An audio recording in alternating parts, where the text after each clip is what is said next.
क्या कहते हैं, मोको कहाँ ढूंढे रे बंदे, मैं तो तेरे पास में। ये है सार सार। अब थोथा क्या है, ना मंदिर में, ना मस्जिद में, ना काबे कैलाश में, ना मैं जप में, ना मैं तप में, ना मैं व्रत उपवास में, अरे नहीं प्राण में, नहीं पिंड में, ना ब्रह्मांड आकाश में। ये सब थोथा ज्ञान है। और जितने भी गुरु बैठे हैं वो सब यही थोथा पकड़वा रहे हैं। और उनसे बस एक बात ये पूछ लो कि साहिब मेरे पास है, तो वो पास जगह है कहां? बस वहीं पे सारे फेल हो जाते हैं। कोई कहेगा साहिब यहां बैठे हैं, त्रिकुटी में ध्यान लगाओ। कोई कहेगा साहिब यहां नाक के ऊपर बैठे हैं, नाक में ध्यान लगाओ। कोई कहेगा श्वासों में साहिब बैठे हैं, श्वासों में ध्यान लगाओ। कोई नाभि में, कोई हृदय में, कोई कंठ में, सारे के सारे इसी पिंड में ध्यान लगवा देते हैं। तो साहिब कहते हैं नहीं प्राण में, नहीं पिंड में। कहां ढूंढ रहे हो? नहीं मिलेगा। क्यों नहीं मिलेगा? क्योंकि वस्तु कहीं और ढूंढे कहीं, कैसे लागे हाथ। और गुप्त वस्तु तब मिले, भेदी लीजे साथ, भेदी लीना साथ में, दीनी वस्तु लखाए। और कोटि जन्म का पंथ था, करोड़ों जन्म लग जाते वहां तक पहुंचने में, लेकिन कोटि जन्म का पंथ था, पल में पहुंचा जाए। पल में पहुंचा जाए मतलब ये नहीं एक पल में तुम्हें परमात्मा मिल जाएगा। पल में पहुंचा जाएगा मतलब वो सूरत तुम्हारी वहां जाना शुरू कर देगी जहां करोड़ों जन्म तक नहीं जा पाती, क्योंकि तुमने निशाना ही कहीं और लगा रखा था। अब पूरब की तरह निशाना मारोगे पूरब की तरफ, तो पश्चिम में थोड़ी नहीं लगेगा। सारी उम्र मारते रहो पूरब में, 50 लाखों करोड़ों जन्म मारते रहो पूरब में, पश्चिम में तीर जाने का ही नहीं। इसीलिए साहिब ने बोला निशाना कोई मारे संत सुजान। निशाना कोई मारे, कोई बिरला, क्योंकि किसी को पता ही नहीं है निशाना मारना कहां है, इसीलिए भरम रहे हैं। तो साहिब ने साफ बोल दिया था कि ये मूल ज्ञान तब लग छुपाना है जब लग द्वादश पंथ का नाश नहीं हो जाता। द्वादश पंथ कौन सा है? कबीर सागर में ही बताया गया है कि द्वादश पंथ गरीबदास जी का पंथ है। 12 पंथों में से जो आखिरी पंथ है 12वां, इसी के बारे में बताते हुए कहा कि इसी में एक ऐसा गुरु आएगा, हंस मुनि नाम का, काल का दूत। वो इतना बड़ा प्रचार कर देगा मेरे नाम का, लेकिन केवल नाम का प्रचार करेगा, काम का नहीं। वो फिर उन्हीं के नाम जपवा देगा जिनके मैं छुड़वाता आया हूं। लेकिन उस 12वें पंथ के बाद एक ऐसा पंथ चलेगा जिससे पूरा विश्व एक झंडे के नीचे आएगा। उसके लिए क्या बोला? उसके लिए बोला कि 13वें पंथ हम ही चले आए और सब पंथ मेट के एक पंथ चलाएं। इस दुनिया में जितने भी पंथ, नाना प्रकार के जितने भी पंथ चल रहे हैं, हमारा सत्संग जो एक बार ध्यान से सुन लेता है उसके दिमाग की खिड़कियां खुल जाती हैं। फिर वो भूल जाता है कि मैं 50 साल से कोई और पंथ में था, कि मैं 100 साल से किसी और पंथ में था। सारी पंथापंथी खत्म हो जाती है और एक सतनाम के झंडे के नीचे आके खड़ा हो जाता है। वो भूल जाता है कि मैं मुसलमान हूँ, मुझे कलमा पढ़ना है, मुझे कुरान पढ़नी है। भूल जाता है मैं सिख हूँ, मुझे गुरु ग्रंथ साहब के साथ जोड़ा गया है। भूल जाता है कि मैं हिंदू हूँ, मुझे देवी देवताओं की पूजा करनी है। भूल जाता है मैं ईसाई हूँ और केवल एक सत्य को अपनाता है और आके नाम दीक्षा लेता है। आने वाले समय में इतना बड़ा समर्थन मिलेगा इस सतनाम के झंडे को कि आज तक ऐसा समर्थन किसी को नहीं मिला होगा। ये कबीर साहब की वाणी है। और ये मदन साहिब के साथ जब कबीर साहब मिले तब भी उन्होंने इसी को रिपीट किया। क्या बोला? चौथी गद्दी होई अवतारा, ताका चरित्र विदित संसारा, हम ही उनके सिर बैठा में आई और वहां से पार कोई नहीं पाई। उन्होंने बिल्कुल क्लियर कर दिया कि एक ऐसा अवतार होगा। कौन सा अवतार? ये काया अवतार नहीं है, इस गलतफहमी में मत रहना। काया अवतार नहीं होती है, ज्ञान अवतार होता है। जब ज्ञान अवतार आता है तो वो युगों युगों तक चलता है। जब काया अवतार आता है तो वो कुछ समय के लिए होता है। ज्ञान अवतार देखो गीता कब की है? आज तक ये ज्ञान चल रहा है कि नहीं चल रहा है? अभी भारत में कम लोग मान रहे हैं। अंग्रेज ढोलकियां बजाते बजाते भारत में आ रहे हैं, हरे कृष्णा हरे कृष्णा हरे राम करते। हिंदुस्तानी छोड़ रहे हैं कृष्ण जी को, गुरुओं के पास जा रहे हैं। कोई राधा स्वामी में जा रहा है, कोई दिनकारी में जा रहा है, वो मंदिर मस्जिद छोड़ रहा है और पत्थरों की पूजा कर रहे हो, कभी फोटो कभी कैलेंडर की। जिस पत्थर को तुम भगवान मानते हो, कबीर पंथी कबीर साहब की फोटो को भगवान मानते हैं, रविदास जी वाले रविदास जी की मूर्ति को भगवान मानते हैं। इस मूर्ति को टेढ़ा कर दो और इनको बोलो महाराज जी सुबह तक सीधे हो जाना, तब तो भोग लगाऊंगा, वरना सोचूंगा सो ही रहे हो आप। कितने दिनों में उठेंगे वो? कभी नहीं, कभी नहीं उठेंगे। क्यों नहीं उठेंगे? कारण क्या है? एक छोटे से बच्चे को गिरा दो, कितनी देर में उठ जाएगा? उसी वक्त उठ जाएगा। अरे बकरी के बच्चे को गिरा दो, वो भी उठ जाएगा। लेकिन जिसको तुमने भगवान बना दिया है वो नहीं उठने वाला। कारण क्या है? कारण है बच्चे में आत्मदेव है और उस पत्थर की मूर्ति में नहीं है। तभी वो कहां दिखाई देती है? नदियों में जाना, कभी कोई इधर टेढ़ा पड़ा है, कोई उधर टेढ़ा। 50 मूर्तियां बना दी, तुम जाओ 50 के आगे आगे रखो 50-50 रुपए, नहीं रखोगे। लेकिन वही एक मूर्ति उठा के मंदिर में रख दी, अब तुम जाओगे, पूजोगे भी, वरदान भी मांगोगे, तुम मन्नतें भी मांगोगे।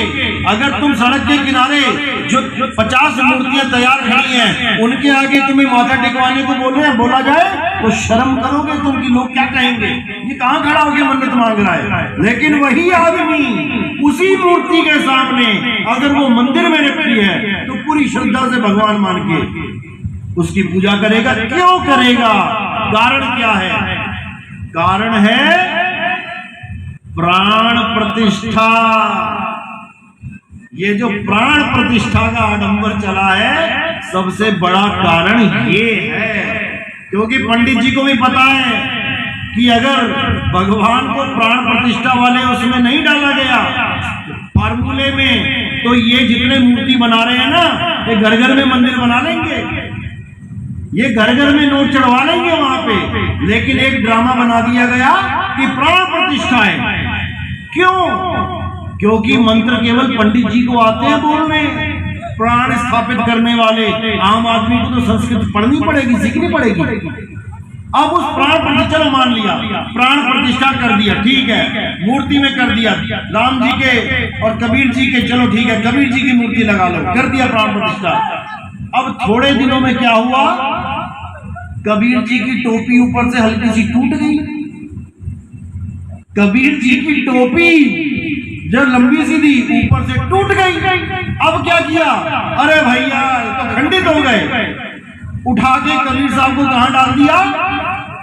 पीपल के पेड़ के नीचे उठा के कहां डाल दिया? किसी नदी के किनारे। अरे भाई, अगर तुम्हारे घर में जो बच्चा है उसका हाथ तक कट जाए तब भी तुम उसे कभी घर से बाहर नहीं निकालते कि तू खंडित हो गया, जा यहां से। और जिसको तुम भगवान मान के मुझे नौकरी मिल जाए, मुझे छोकरी मिल जाए, मुझे मकान मिल जाए, मुझे दुकान मिल जाए, जिसके आगे अरदासें कर रहे हो, उसकी टोपी भी टूट गई तो उठा के फेंक आए। तो किसने करी बेकदरी भगवान की? किसने करी? हम ही लोगों ने करी। अभी कोई दूसरा हमारी मूर्ति उठा के फेंक देना नदी में तो लठ चल जाएंगे, तलवारें चल जाएंगी। लेकिन खुद ही पंडित जी उठा के उसको नदी में रखाएं, अब कोई बोलने वाला नहीं। इसी पाखंडवाद को कबीर साहब ने रोका था, साफ बोल दिया, पाथर पूजे हरि मिले तो मैं पूजूं पहाड़, और वासे ये चाकी भली जो पीस खाए संसार। और कबीर पंथियों ने क्या किया, पत्थर की मूर्तियां हटा दी, किसकी, राम जी की, कृष्ण जी की, हनुमान जी की, और किसकी लगा दी, कबीर साहब की। अरे भाई, कबीर साहब की मूर्ति लगा दी पत्थर की, अरे वो भी पत्थर ही है। ये मोतियाबिंद जो हो गया कबीर पंथियों को, इसको सही कर लो, बर्बाद हो गए कबीर पंथ वाले भी। कबीर साहब कह रहे हैं पाथर पूजे हरि मिले, ना कि राम पूजे, कृष्ण पूजे, हनुमान पूजे बोला उन्होंने पत्थर का खंडन किया है, और तुमने फिर उठा के पत्थर की मूर्ति रख दी। तुमने भी प्राण प्रतिष्ठा करवा दिया, जो कह रहा है नहीं प्राण में, उसके भी प्राण डाल दिए तुमने, कमाल कर दिया। लेकिन नहीं समझ में आ रहा क्यों, ये अज्ञानता का जो चश्मा लगा रखा है ये उतरेगा, अब उतरेगा, क्योंकि अब समय आ गया। अब घर घर होगा बोध विचारा, हर जीव जागेगा, सत्य असत्य का निर्णय करेगा और अपने परमात्मा को पाके रहेगा। क्यों, क्योंकि उसे अब ठिकाना पता लगने वाला है। जब तक ठिकाना नहीं पता था इन लोगों ने बहुत भरमाया, किसी ने काशी घुमाया, किसी ने काबा घुमा दिया, किसी ने मथुरा घुमाया, किसी ने केदारनाथ चढ़ा दिया। लेकिन अब समझ में आएगा कि परमात्मा आखिर है कहाँ। अगर कैलाश में परमात्मा होता तो वो खुद ही उतर के दर्शन देता बच्चों को, कि हम जाए 16 किलोमीटर ऊपर चढ़ के। हमें यही नहीं समझ में आ रहा कि परमात्मा है कहाँ। तो साहिब क्या कह रहे हैं, कहाँ है परमात्मा? हमारी आत्मा में परमात्मा है। आत्मा ही वो जगह है जहां पे परमात्मा निवास करता है। जिसने आत्मा को जान लिया मानो उसने परमात्मा को जान लिया। हे अर्जुन, जो लोग गीता का 3रा अध्याय 17वां श्लोक पढ़ो, हे अर्जुन, जो अपनी आत्मा में स्थित हो जाते हैं, जो अपनी आत्मा में रमण करते हैं, जो अपनी आत्मा में संतुष्ट हो जाते हैं, उनके ऊपर कोई जितने भी धार्मिक कर्म कर्तव्य हैं ये लागू ही नहीं होते। उनको किसी मंदिर में जाने की जरूरत नहीं, उनको किसी व्रत पूजा पाठ करने की जरूरत नहीं, उनको कोई तीर्थ जाने की जरूरत नहीं। परमात्मा स्वयं चल के उनके घर में आते हैं। क्यों? क्योंकि उसने ठिकाना ढूंढ लिया है। वो को कहाँ ढूंढे रे बंदे, मैं तो तेरे पास में। क्या है सबसे पास? हमारी आत्मा है सबसे पास। वो हमसे कभी दूर नहीं हो सकती, क्योंकि वो मैं ही हूं। मैं खुद से दूर कैसे होऊंगा? लेकिन मैं अपने आप को भूल गया हूं और मैं अपने आप को शरीर मान बैठा हूं। जब तक मैं अपने आप को शरीर मानता रहूंगा, जब तक मुझे परमात्मा मिल ही नहीं सकता। जब तक मैं राम जी को शरीर मानता रहूंगा, जब तक मैं कृष्ण जी, कबीर जी, रविदास जी को शरीर मानता रहूंगा, तब तक परमात्मा मुझे मिल ही नहीं सकता। क्यों? क्योंकि वस्तु कहीं ढूंढे कहीं। वस्तु है आत्मा में और तूने आस लगा ली शरीरों से। हे अर्जुन, ये जीवात्मा ना तो आदमी है ना औरत है। आदमी और औरत तो यानी काया रूपी कपड़े हैं। मनुष्य चोला, चोला बोला जाता है क्या? मनुष्य चोला, चोले का मतलब क्या होता है? वस्त्र। कहते हैं बाबा जी का चोला देखो कैसा पहन रखा है। तो बाबा जी अलग है, चोला अलग है। अब कहो कि बाबा जी को मारो, बाबा जी भाग जाए, चोला गिरा के वहां पे तुम चोले को कूटो, तो बाबा जी को लगा क्या? कुछ नहीं लगा। बाबा जी चोला अपना छोड़ गए तो तुम बाबा जी के चोले की पूजा करने लग जाओ, तो बाबा जी की पूजा हुई क्या? नहीं हुई। बाबा जी के हाथ में दर्द है और तुम उसके चोले में आयोडेक्स लगाओगे तो बाबा जी को असर होगा क्या? नहीं होगा, क्योंकि चोला अलग है और बाबा अलग है। इसी प्रकार शरीर अलग है, आत्मा अलग है। शरीर तो धारण किया गया है, ये शरीर आपने, हमने, राम जी ने, कृष्ण जी ने, कबीर साहब ने धारण किया है, जीवात्मा धारण करता है। ये जितने शरीर हैं, आपका शरीर यानी आदमी का शरीर, औरत का शरीर, दोनों कपड़े हैं, लेकिन दोनों को पहनने वाला जीव एक जैसा है। जब तक ये समझ में नहीं आया, जब तक बात नहीं बनेगी। यानी कूलर, चलो पंखा, बल्ब, गीजर, हीटर, प्रेस, ये सब देखने में अलग अलग हैं। शरीर जैसे देखने में अलग अलग है, हाथी, घोड़ा, बिल्ली, कुत्ता, लेकिन इन सबको चलाने वाला करंट एक ही है। एक ही करंट इन सबको चलाता है। ऐसे ही एक ही जीव किसी भी शरीर को चला देता है।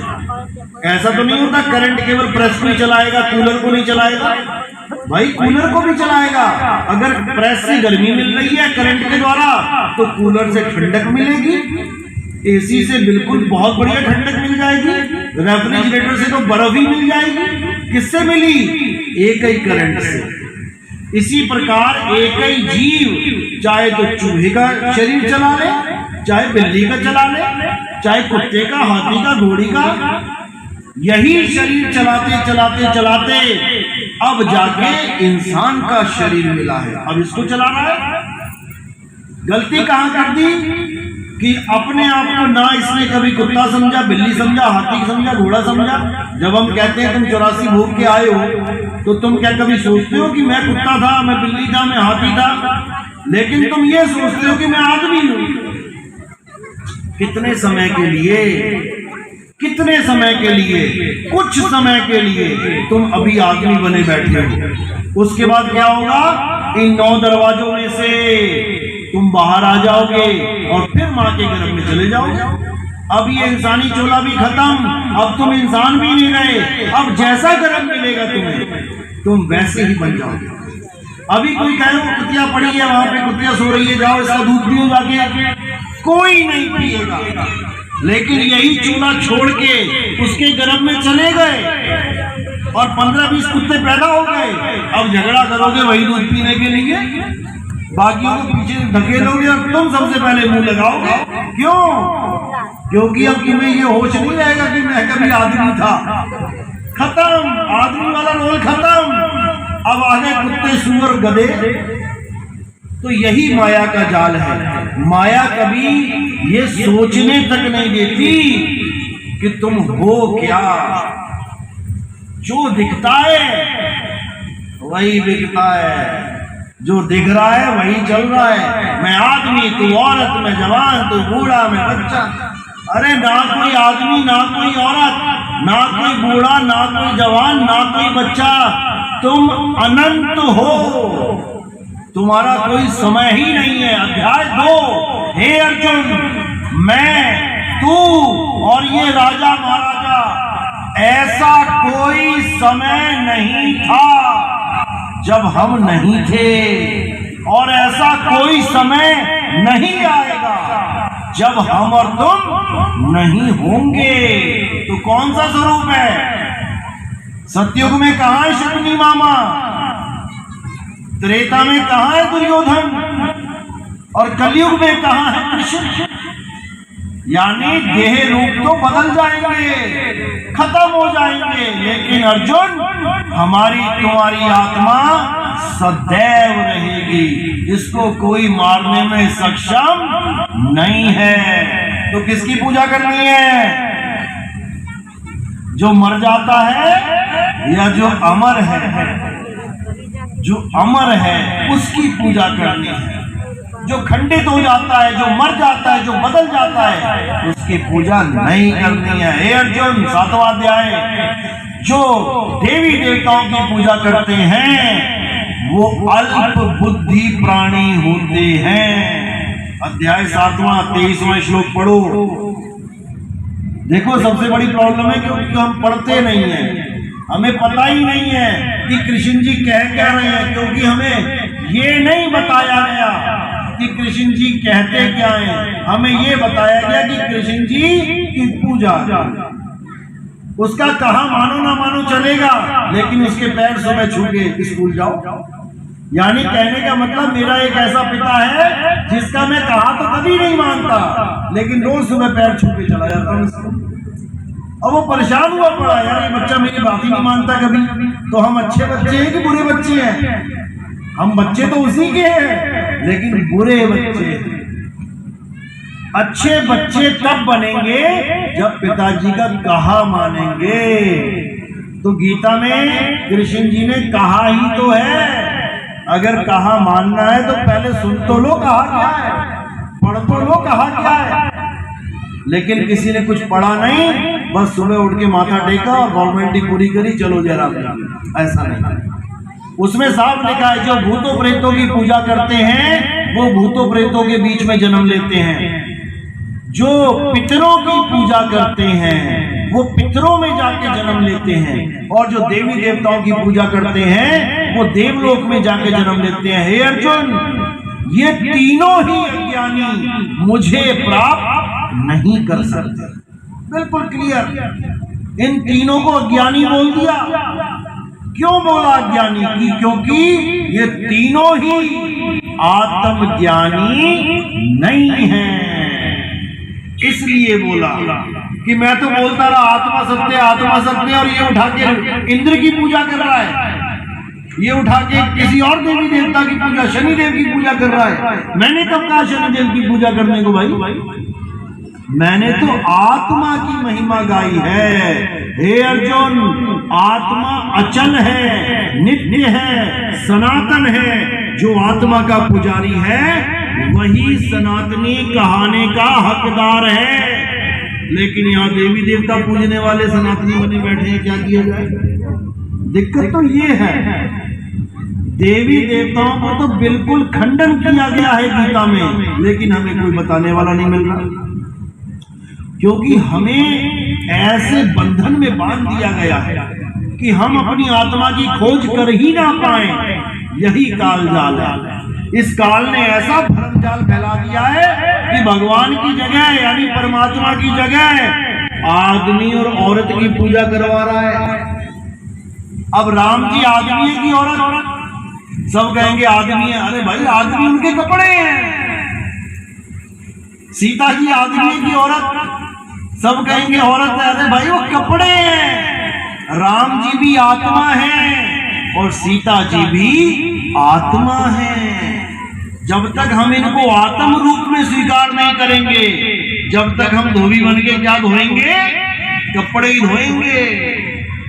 दिक्कत ये है, राम जी की पूजा करनी है तो उनकी आत्मा को जानो। कृष्ण जी को जानना है तो उसकी आत्मा को जानो, ना कि शरीरों को जानो। कृष्ण जी, विष्णु जी को आपने एक आदमी मान लिया है क्योंकि मनवा दिया गया, जबकि पहला अवतार क्या है विष्णु जी का? मछली। मानो मछली को विष्णु जी, मान के दिखाओ। मछली खाना छोड़ देना भाई। गाय को मानते हो ना कि शंकर जी की गाय है, कृष्ण जी की प्यारी गाय है? अरे वो तो स्वयं कृष्ण जी है मछली। अब खा के दिखाओ, तुम्हारी हालत ना खराब कर दी तो उसने। क्यों? क्योंकि समझने के बाद अगर तुम गलत काम करते हो तो जेल में जाते हो, और जब तक ना समझो 18 से नीचे हो, जब तक कहां जाते हो? बाल सुधार गृह में। तो आज समझ लो क्या क्या नहीं खाना है। भगवान को नहीं खाना है तो पहले समझ लो भगवान है क्या। गाय छोड़ो, गाय तो सेकेंडरी है। भगवान ने रखी थी, पाली थी, जो स्वयं भगवान है। मछली का अवतार, जो मछली खाता है, याद रखना तुमने विष्णु जी के शरीर को खा लिया है। अब तुम्हारी ऐसी हालत होने वाली है कि तुम्हें भगवान भी ना बचाएगा। और कौन? कछुआ, दूसरा अवतार कछुए का अवतार। अब कछुआ देखते ही अगर किसी ने खाने का विचार कर लिया तो समझ जाना कि गौ हत्या से भी बड़ा पाप लगेगा। तीसरा वरा अवतार, जंगली सुअर का अवतार। खूब अचार खाते हैं जंगली सुअर का पंजाबी लोग, मार मार के। विष्णु जी के पुजारी। अब खाना, अब समझ के खाना की क्या खा रहे हो? गौ हत्या को कहते हैं महापाप। अरे वो तो सेकेंडरी है, ये तो विष्णु जी का अवतार है। तो भाई जब हम विष्णु जी को मछली नहीं मान रहे, हम विष्णु जी को कछुआ नहीं मान रहे, हम विष्णु जी को जंगली सुअर नहीं मान रहे, तो हम विष्णु जी को आदमी क्यों मान बैठे? हम कृष्ण जी को आदमी क्यों मान बैठे? अरे आदमी भी एक चोला है और वो कछुआ मछली भी एक चोला है। दोनों ही शरीर हैं, दोनों ही धारण किए गए हैं, दोनों को धारण करके उतार दिया गया है। इसीलिए गीता में स्पष्ट बोला है, अर्जुन तेरे और मेरे कई जन्म हो चुके हैं, मैं उनको जानता हूं लेकिन तू उन्हें नहीं जानता, तू भूल चुका है। अगला ही श्लोक, यद्यपि मैं अजन्मा हूं, यानी मैं जन्म मरण से रहित हूं। फिर तो पिछला वाला श्लोक झूठा पड़ गया। एक श्लोक में बोला तेरे मेरे कई जन्म हो लिए, और अगले श्लोक में कह रहे हैं मेरा कोई जन्म ही नहीं होता, मैं तो अजन्मा हूं। दोनों में से एक ही बात सत्य हो सकती है, लेकिन दोनों ही सत्य हैं। कैसे? तेरे मेरे कई जन्म हो चुके हैं, किसके? देह स्वरूप के, लेकिन मैं अजन्मा हूं आत्म स्वरूप में। तो हे अर्जुन, देह की पूजा नहीं करनी है, केवल आत्मा को जानना है। तत्वदर्शी संतों ने 2 प्रकार के तत्वों का वर्णन किया है। अध्याय 4 पढ़ो। एक असत्य तत्व और एक सत्य तत्व। असत्य तत्व तो इन शरीरों को मानो जो हमेशा बदलते रहते हैं, हमेशा जन्मते और मरते रहते हैं, और सत्य तत्व आत्मा को जानो जो कभी बदलती नहीं है और कभी जन्मती और मरती नहीं है। हे अर्जुन, अगर तुम उस आत्मा को प्राप्त करना चाहते हो, आत्म ज्ञान को प्राप्त करना चाहते हो, तो अध्याय 4 34वां श्लोक कि तुम किसी आत्मज्ञानी गुरु के पास जाओ जिसने अपनी आत्मा को जान लिया है, जिसने अपनी आत्मा को महसूस किया है। केवल वही तुम्हें बता सकता है कि तुम एक शरीर नहीं एक आत्मा हो, नहीं तो तुम सारी उम्र अपने आप को आदमी मानते मानते मानते ये शरीर छोड़ दोगे, और तुम्हारी आस फिर इसी शरीर में लगी होगी कि डॉक्टर साहब मुझे बचा लो, डॉक्टर साहब मुझे बचा लो, जबकि तुम अमर हो। बचा किसको लो? तुम मरे ही नहीं सकते, किसको बचाने की बात कर रहे हो? अरे शरीर को बचाना चाहते हो जो पहले से ही मरा हुआ है। तो जब तक अपने स्वरूप को नहीं जानोगे, जब तक बात बनने वाली नहीं है। इसलिए केवल एक सत्य है और वो सत्य पूरे विश्व के लिए है। ऐसा नहीं कि केवल हिंदुओं के लिए सत्य है और मुसलमानों का नहीं है। हिंदू, मुस्लिम, सिख, ईसाई सब एक सत्य के बच्चे हैं, एक परमात्मा के बच्चे हैं। लेकिन उस एक परमात्मा को ढूंढने के चक्कर में अलग अलग धर्म बना बैठे, अलग अलग जात बना बैठे, अलग अलग पंथ बना बैठे उस एक को पाने के चक्कर में। लेकिन अब समय आ गया है कि उस एक को जानेंगे और एक को पहचानेंगे, पाएंगे। और कहाँ जाएंगे? मंदिर की मस्जिद, गुरुद्वारे की चर्च? कहीं नहीं। अब जाएंगे अपनी आत्मा में रमण करने। हे अर्जुन, जो अपनी आत्मा में रमण करते हैं वही स्थित प्रज्ञ कहलाते हैं, और स्थित प्रज्ञ जो हो जाते हैं परमात्मा उनके हृदय में वास करता है, यानी उनकी आत्मा में वास करता है। अब उन्हें कहीं बाहर जाने की जरूरत नहीं है। तो अब क्या समझ में आया? शरीर सत्य है कि आत्मा सत्य है? शरीर सत्य है, ये किसको लग रहा है? हाथ खड़ा करो। जो शरीर सत्य है, शरीर सत्य है, आत्मा सत्य है, ये किसको लग रहा है? हाथ खड़े करो। सारे विवेकी लगे रहते, बहुत अच्छी बात है। यही विवेक होता है। ये विवेक केवल इस 1 घंटे तक ही ना रहे कहीं, उसके बाद दोबारा वही कपड़े धोने चले गए। कब तक सत्य को पूजना है? थोड़ी देर तक कि हमेशा? हमेशा। और असत्य की पूजा कितनी देर करनी है? करनी ही नहीं है, करनी ही नहीं है। तो अगली बार जब शरीर के सामने खड़े होकर अगरबत्ती लगाओगे तो नितिन दास की ये बात याद रखना कि शरीर की पूजा नहीं करनी है। पड़ा है क्यों पड़ा है? क्यों? आज तक तो पूजे जा रहे थे, अब क्या हो गया? अब कोई देखने भी नहीं जा रहा। कारण क्या है? नहीं पता। पूजे क्यों जा रहे हैं, पहले ये समझ लो।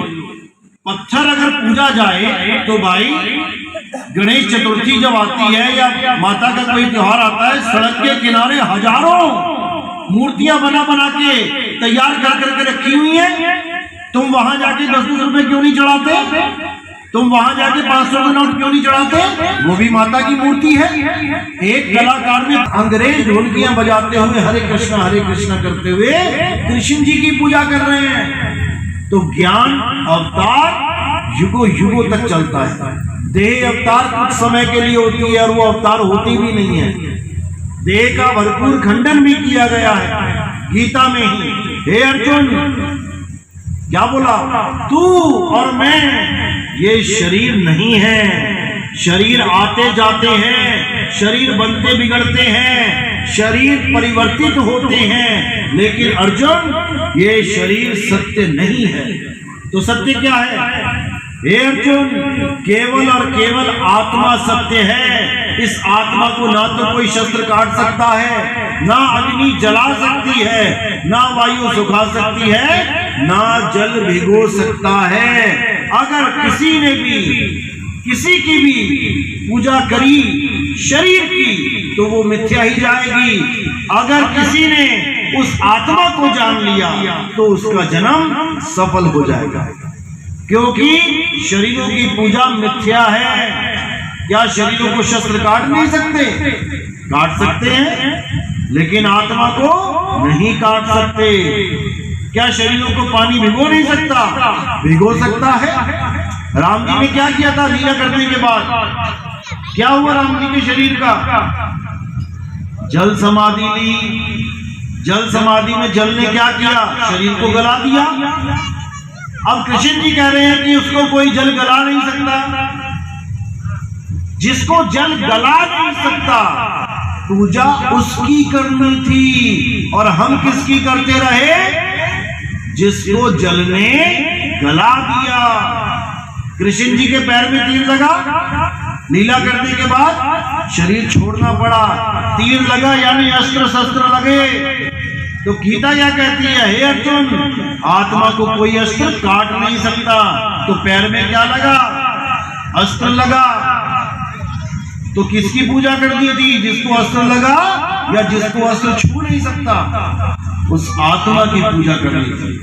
लेकिन हम गलती से गलत राह पे चलने लगे और आत्मा से विमुख हो गए और देही को पकड़ के बैठ गए। अगर इस वक्त कृष्ण जी आए, राम जी आए, हनुमान जी आए, बिल्कुल ऐसे जैसे हम बैठे हैं, आप लोग बैठे हैं, तब भी समझ में आता है। हम सेवा करें उनकी, पैर दबाएं, तब भी समझ में आता है, क्योंकि आत्मा विराजमान है काया में।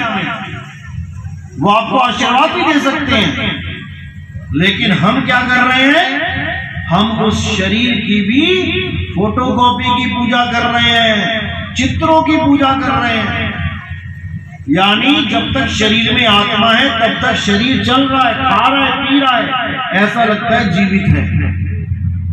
क्यों? क्योंकि सत्य के साथ जुड़ा हुआ है। यानी दूध के साथ 10 लीटर दूध में आपने 1 लीटर पानी मिला दिया, तब भी वो दूध के रेट पे बिक जाएगा। यानी झूठ के साथ सच के साथ झूठ भी बिक गया उतने ही रेट पे। ऐसे ही सत्य रूपी आत्मा के साथ अगर ये झूठ रूपी काया है तब भी उसी रेट पे बिक जाती है। ये माला कहाँ डल रही है? ये माला आत्मा पे डली है कि शरीर पे? तो आत्मा के साथ ये झूठ भी पूजा जा रहा है। लेकिन कोई कहे नहीं, 10 लीटर दूध अलग और 1 लीटर पानी अलग, और दोनों ले जाके दो और कहो मुझे उतना ही पैसा दे देगा क्या? नहीं देगा। यानी कि आत्मा अलग कर दो, शरीर अलग कर दो, अब कोई पूजेगा क्या? नहीं पूजेगा। तो शरीर तो छोड़ो, शरीर की भी फोटो खींच के, यानी नकली नोट तो चला, नकली नोट की फोटो कॉपी भी चला रहे हैं। किसके पास नकली नोट आया आज तक? किसी ने देखा नकली नोट? किसी के पास आज तक नकली नोट आया? गलती से हाथ खड़े करो जरा। हाँ, 3-4 नोट आ चुके हैं। क्या वो असली जैसे दिखाई दे रहे थे ना तभी चले, लेकिन वो असली नहीं था। लेकिन तुम पकड़ नहीं पाए, क्यों? क्योंकि परख नहीं थी। परख नहीं थी इसलिए असली जैसा लगा, ले लिया। लेकिन जब परखा तो वो एक कागज के टुकड़े से ज्यादा कुछ भी नहीं था, भले 2000 का है। वो चल गया क्योंकि वो असली जैसा था। अब उस नोट को, असली नोट की कोई फोटोकॉपी करवा ले, काली वाली जीरोक्स, और वो चलाए, तुम्हें चलाओगे क्या?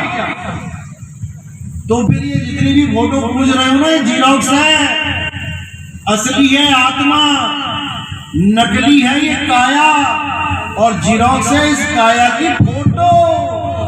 वो है फोटोकॉपी।